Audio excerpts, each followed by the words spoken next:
Europe 1. Le journal de 7h sur Europe 1. Christophe Lamar. Bonjour Christophe. Bonjour Dimitri, bonjour à tous. Peut-être un premier pas vers un règlement du conflit en Ukraine. Les délégations américaines et ukrainiennes se retrouvent à Jeddah en Arabie Saoudite aujourd'hui. Ces pourparlers doivent définir les contours d'un futur plan de paix présent depuis hier dans le Golfe.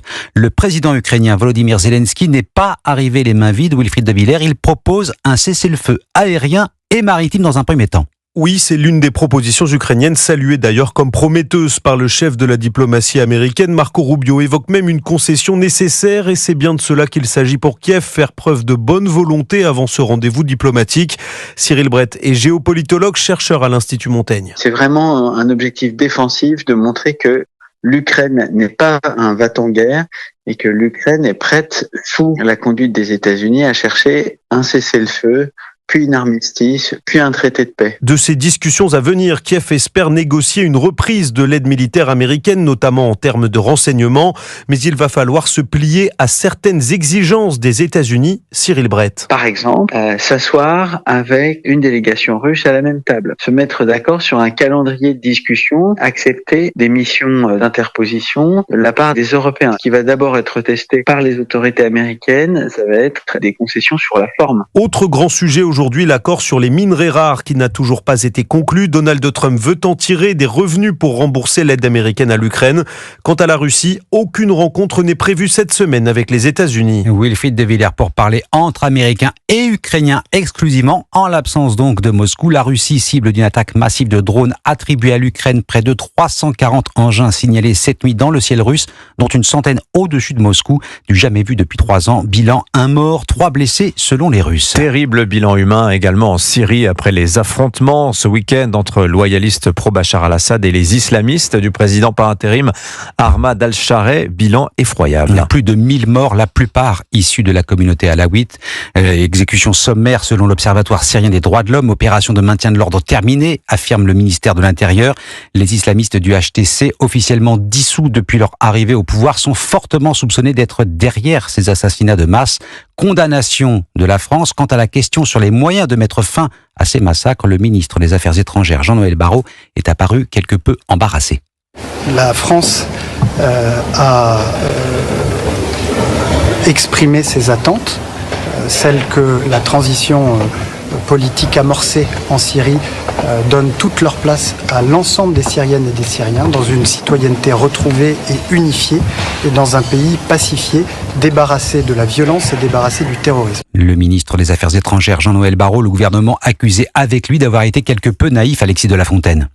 Oui, Jordan Bardella accuse le ministre des Affaires étrangères Jean-Noël Barrot d'être allé se prosterner devant Ahmad al-Sharai après son arrivée au pouvoir, fermant les yeux sur le passé djihadiste et tortionnaire du nouveau président syrien.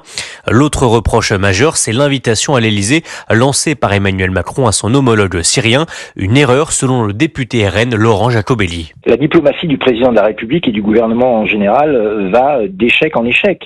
L'invité à l'Elysée était pour le moins précipité, il aurait était plus sage et plus prudent d'attendre et de voir. Malheureusement, on a vu. Je pense que la diplomatie, les relations internationales, ça mérite le temps long, ça mérite la réflexion. Selon l'eurodéputée Reconquête Sarah Knafo, le gouvernement ferme les yeux sur ces massacres car, je cite, ce ne sont ni les bonnes victimes car chrétiennes, ni les bons bourreaux car islamistes.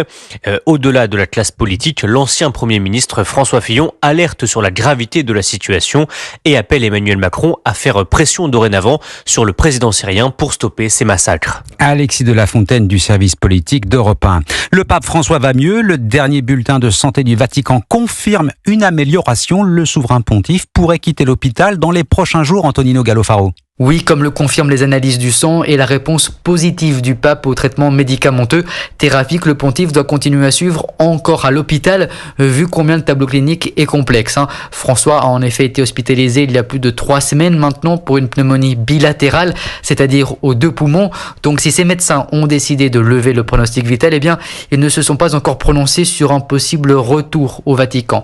Rappelons que François a eu 4 crises respiratoires durant ces 25 derniers jours. La situation situation avait même été jugée critique à tel point que les autorités du Vatican avaient organisé des prières tous les soirs place Saint-Pierre, présidées par de hauts responsables du petit État religieux, témoignant ainsi de la gravité de la situation. Aujourd'hui, le pape semble bel et bien hors de danger, mais attention, selon des sources internes à l'hôpital citées par la Repubblica, François étant un homme de 88 ans, d'autres crises ne sont pas encore exclues. Milan, Antonino Gallofaro, Europe 1. Antonino Gallofaro, correspondant d'Europe 1 à Rome. Tiens, cette information aussi de dernière minute, peut-être l'avez-vous expérimenté vous-même. Panne sur le réseau Bouygues Télécom ce matin. Alors, on n'arrive pas à savoir si c'est une panne locale ou nationale.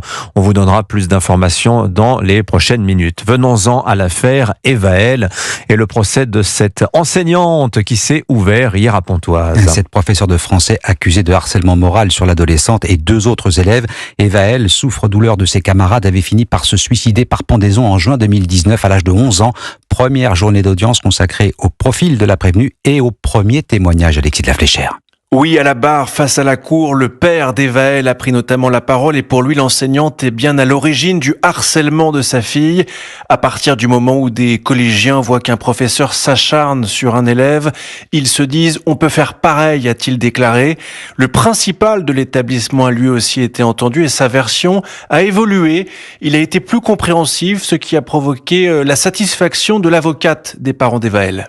Il se trouve qu'il est revenu sur sa position. Durant toute l'instruction, il estimait qu'il devait faire bloc avec l'enseignante. Et là, il se trouve qu'aujourd'hui, il se désolidarise d'elle. Des avancées saluées aussi par la mère d'Evaël. On avance, même les gens qui, à l'époque, remettaient en cause notre parole, remettaient en cause la parole d'Evaël, là, ils se rendent compte qu'en fait, non, ils n'auraient pas dû prendre parti aussi vite. Et on attend aujourd'hui, 2e jour du procès, le témoignage de l'enseignante, 6 ans après les faits qu'elle conteste.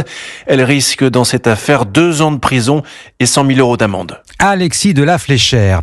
Fin des recherches au large des côtes anglaises. Un marin reste porté disparu après la collision entre un cargo et un pétrolier. Aucune explication sur les raisons de cet accident qui provoque un gros incendie et des rejets de kérosène.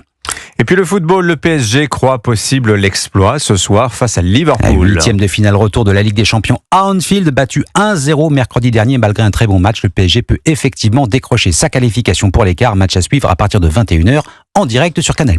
Merci beaucoup Christophe Lamar, c'était votre journal. Il est 7h08.